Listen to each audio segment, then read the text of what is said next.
its advisor for a long time now. Nate's done research both here at Lawrence with Dr. Hall's virology program. He's also worked at Mayo Clinic as well for the summer. And today he's going to talk to us about oxytocin.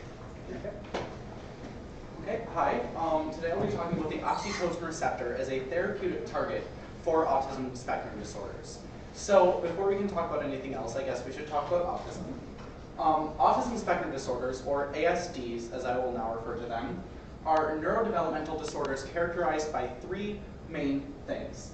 First, they have social impairments. So they have difficulties forming social bonds, they have difficulties with trust, and they also have difficulties with maternal behaviors and stuff like that. The second one is communication difficulties. This has two sides to it. The first one is recognizing when someone is talking to you. A common symptom of autism is that you cannot process human sounds, so you don't respond, so your nervous system doesn't respond to them properly.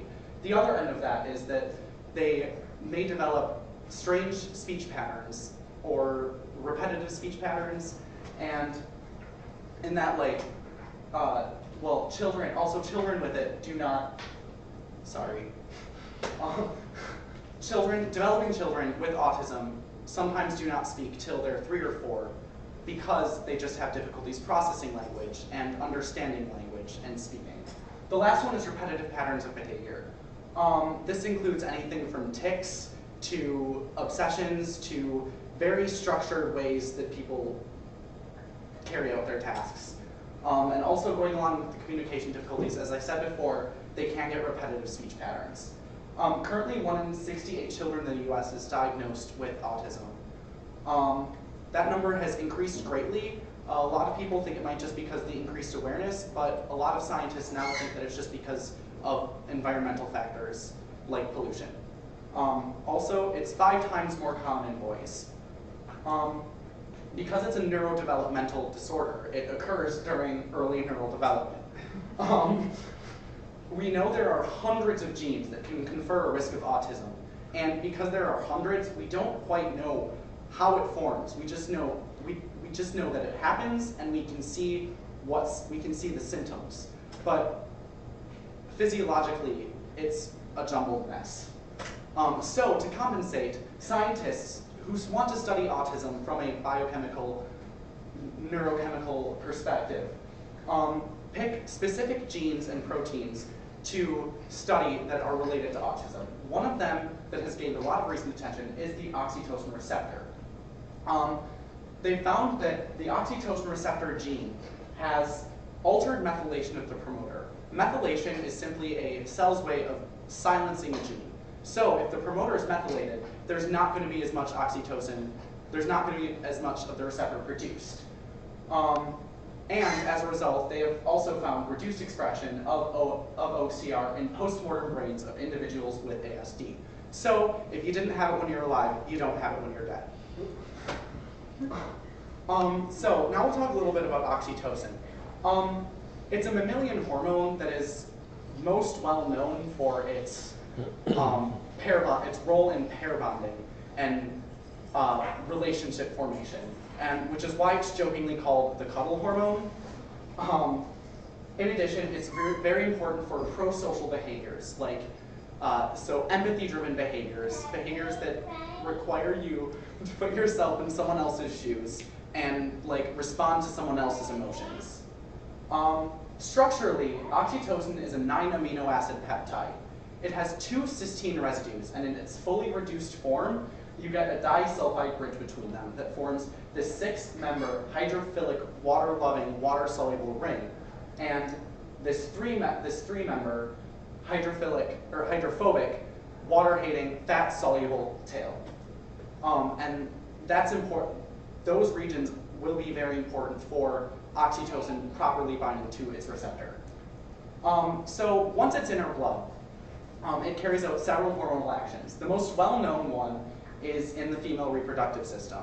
So in a pregnant uterus, oxytocin will cause contractions which will ultimately induce labor. So doctors who want to induce labor in pregnant women will give the patient Pitocin, which is simply synthetic oxytocin. The second well-known one is in mammary glands. When an infant sucks on the nipple, it stimulates oxytocin production, it stimulates oxytocin production in the mammary tissue, which then causes the milk to drop, and also simultaneously stimulates more lactation in the brain. The next one is in the male reproductive system. Oxytocin is stimulates NOS, which is nitric oxide synthase. Nitric oxide synthase is a well-known endogenous vasodilator, which simply means that it allows blood flow to the penis. So it helps with erection. And the last one I found interesting was its role in immune cells. This is more recent, but they found that oxytocin can inhibit production of certain cytokines in inflammatory cells, so it does also have some anti-inflammatory properties. Before it gets anywhere in the body, it has to be produced. Because it's a peptide, it's produced like any normal peptide. It's transcribed from DNA into mRNA and then translated into protein. However, and this occurs in the paraventricular and supraoptic nuclei of the hypothalamus. When it's transcribed and translated, it's actually not oxytocin yet. It's oxytocin, which is simply oxytocin plus neurophism 1, which is its carrier molecule. It needs this carrier molecule because after it's produced, it descends down the axons and is stored in the posterior pituitary gland, where there are densely packed blood vessels ready to extract it. It also goes into the brain. And in the brain, wherever oxytocin needs to go, you need a receptor there. So obviously, oxytocin receptor will be expressed in anywhere that there's an anywhere that oxytocin is targeting. And there are 4 main brain regions that they've found. The first ones are regions involved in steroid-sensitive reproductive behavior. So this is the hypothalamus, if you guys were wondering where it was on the last slide. It's very small. So the VMH and PVN are simply 2 nuclei of the hypothalamus that are important for sex-driven behaviors. The second region are regions involved in maternal behaviors. The PVN, which is the hypothalamic nuclei, comes up again. But now we also have the substantia nigra and the ventral tegmental area. Both of those regions lie in the brainstem, which means that they're extremely important for basic relationship formation. So oxytocin is inherent in human function. The third region is regions involved in learning and memory, which is just the hippocampus. And then the fourth is regions involved in reinforcement. So we have the substantia nigra and the ventral tegmental area again.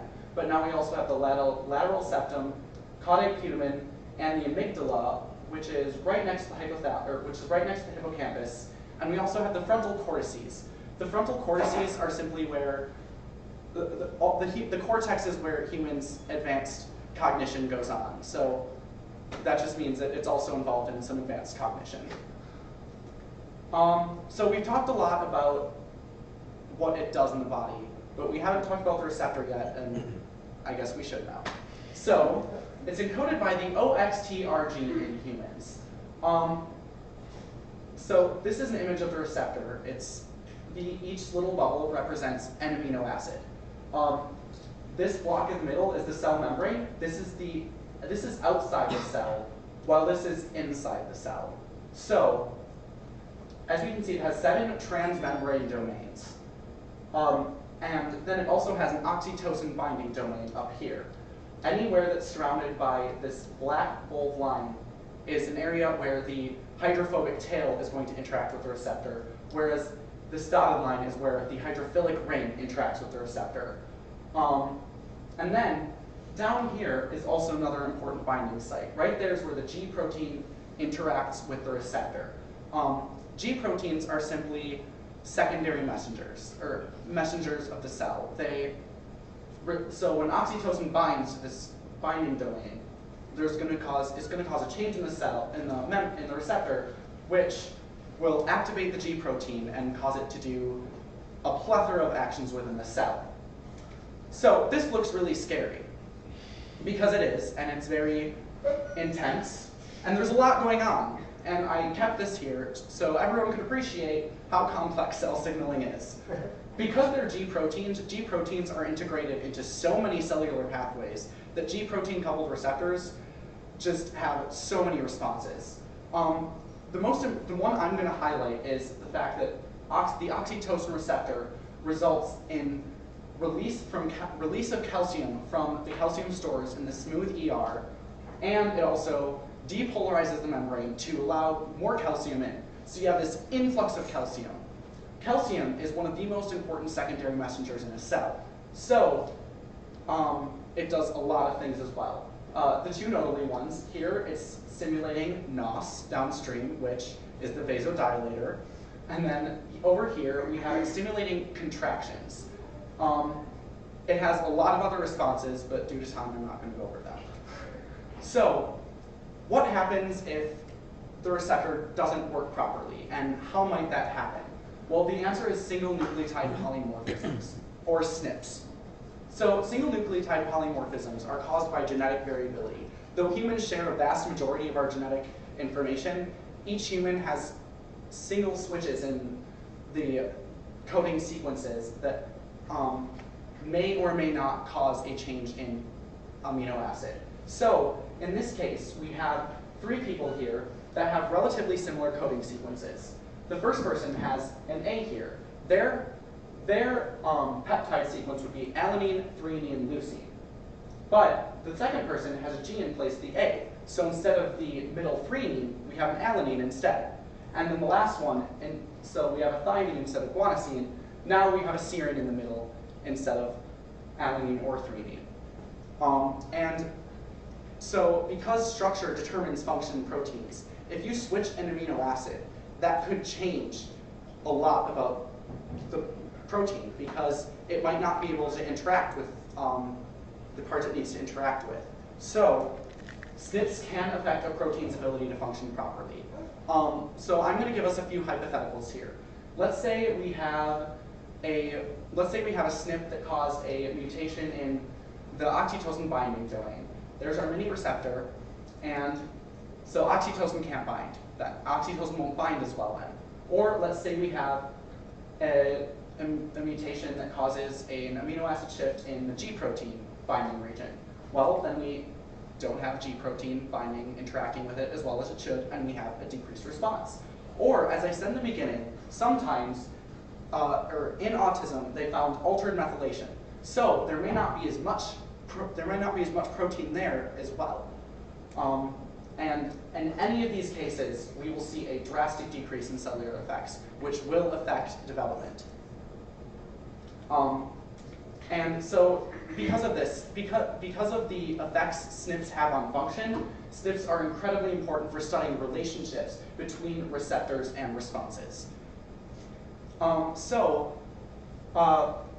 Damiano et al., this is very recent, in 2014 actually, they found that there's an association between the OXTR gene and the mesolimbic responses to rewards. So they wanted to evaluate the relationship between OXTR variants and the mechanisms supporting social motivation and learning.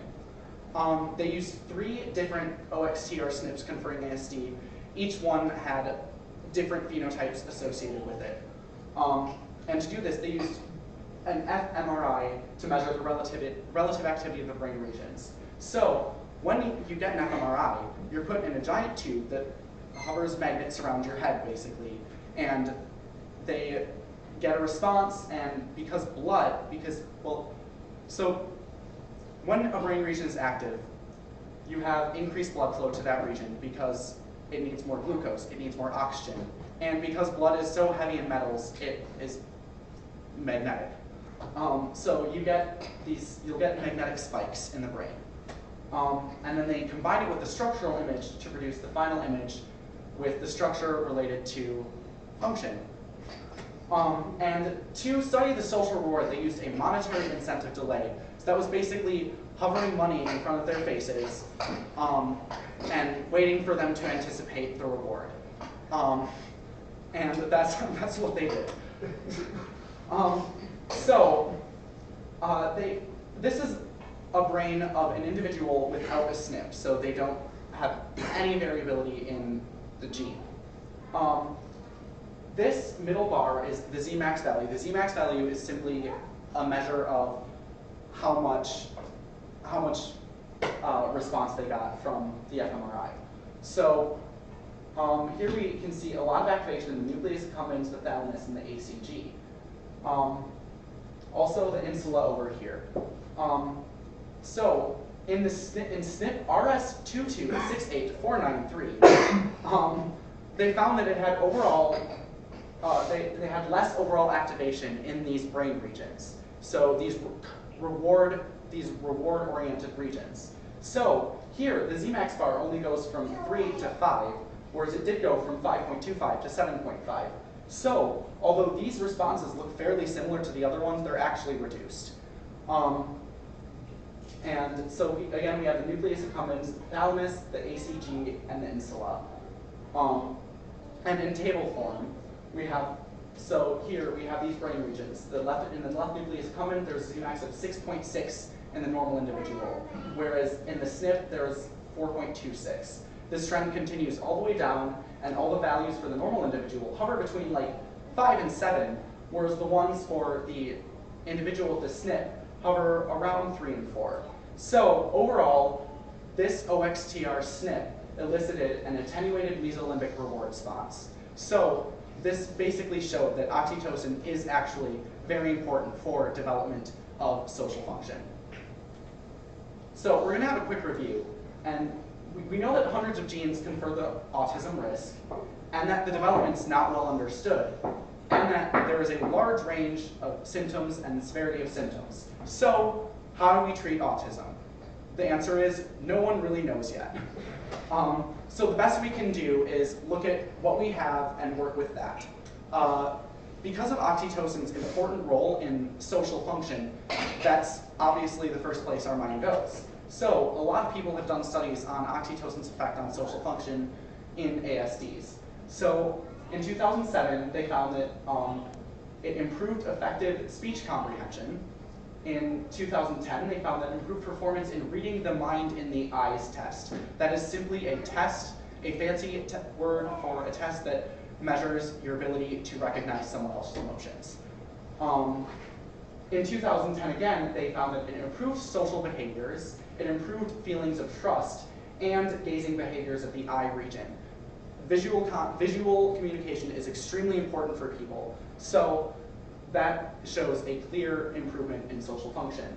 And the last one is that it showed that increased brain activity patterns in the right amygdala during face processing. Face processing is obviously very important for social interaction. You need to know who you're looking at in order to talk to them most of the time.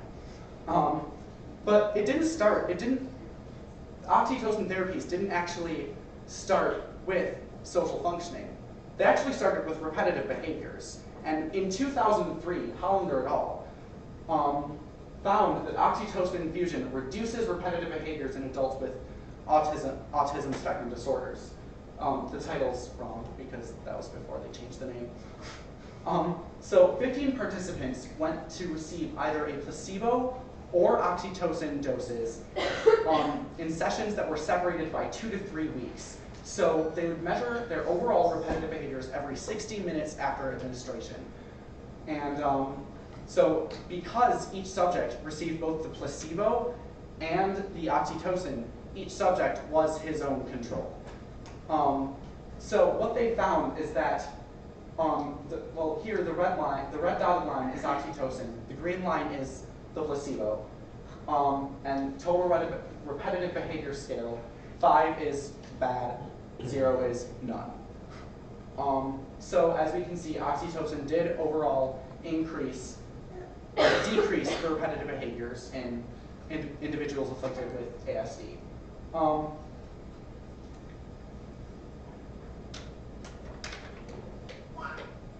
Another therapeutic effect of it was its effect of intranasal, the effect of intranasal oxytocin versus placebo treatment on the autonomic responses to human sounds. So this is what I was talking before about communication difficulties. People afflicted with autism sometimes have difficulties recognizing human sounds. So, theoretically, they theorize that oxytocin should help that. So they administered oxytocin 1 hour before the test, and during the test, they would play various sounds for people. They had 4 separate categories. They had pleasant human, like singing or a baby laughing. They had unpleasant human, like a baby crying. They had unpleasant non-human, like an insect or a loud car. And then they had pleasant non-human, like guitars and apparently bagpipes. So to study their arousal, they used a skin conductance response. So when you are emotionally and sympathetically aroused, when your nervous system is aroused, your sweat glands release more sweat. As a result, your skin becomes more saturated in moisture and ions from the sweat. So they put a little electrode on your skin and measure the conductance. And the more conductance, the more arousal. So what they found is that it enhanced the difference between SCR for human and non-human sounds. So the black bar is the human sounds. The off-white bar is non-human sounds. So we can see in the patients with ASD, with the placebo, they don't have a very high response, sympathetic response to either sound. They do have slightly higher for human sounds. But if we look at the normal individuals, they have a much higher sympathetic response for the non-human sounds. They couldn't really explain that, so they didn't. But after oxytocin administration, they found that the skin conductance response increased for non-human sounds, and it actually decreased for the non-afflicted people, but it corrected it. This is what it should look like. We should be responding more sympathetically, emotionally to human sounds. So yeah, that's why they just had no idea why that occurred. So basically this does show that oxytocin administration does improve their ability to recognize human sounds. And then they also found that there's a correlation between AQ scores and SCR differences. So AQ scores are simply autism quotient scores, which mean they give an arbitrary value to someone based on severity of the symptom. So the first one they did was AQ social skill. So 10 means that they're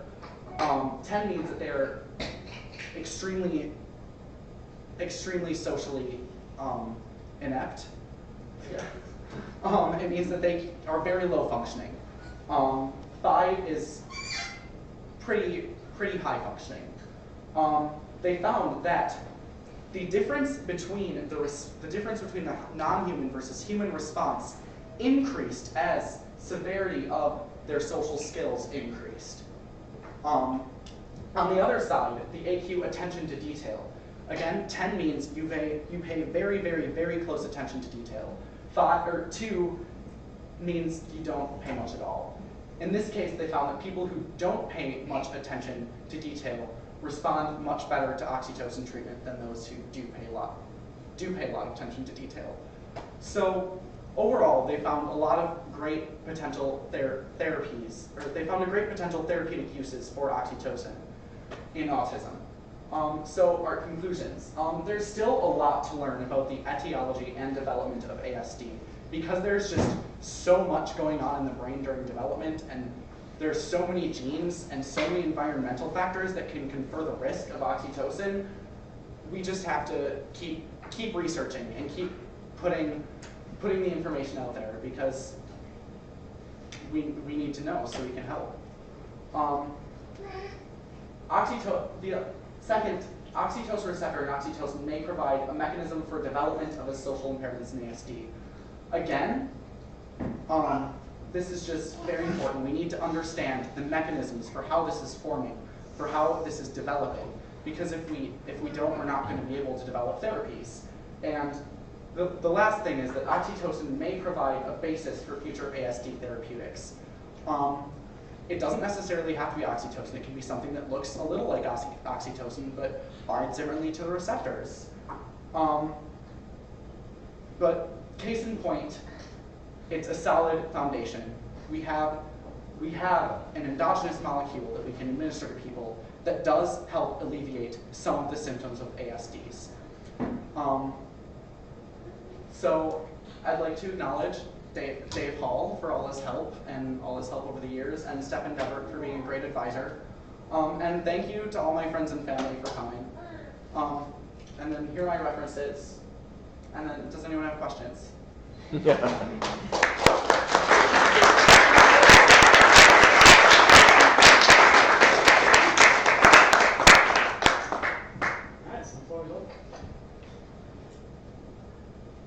Carla. So you talked about how oxytocin has a role in influencing certain autistic kids or whatever, right? And I'm curious about if it has any influence in language comprehension, like the Broca's area and Wernicke's area, if they've done studies of that. I don't know if it's specifically Broca's area and Wernicke's area, but I do know that it does affect language comprehension. Bennett actually just pointed out to me that some people with autism have difficulties recognizing their own name. I guess. Yeah, I don't really know.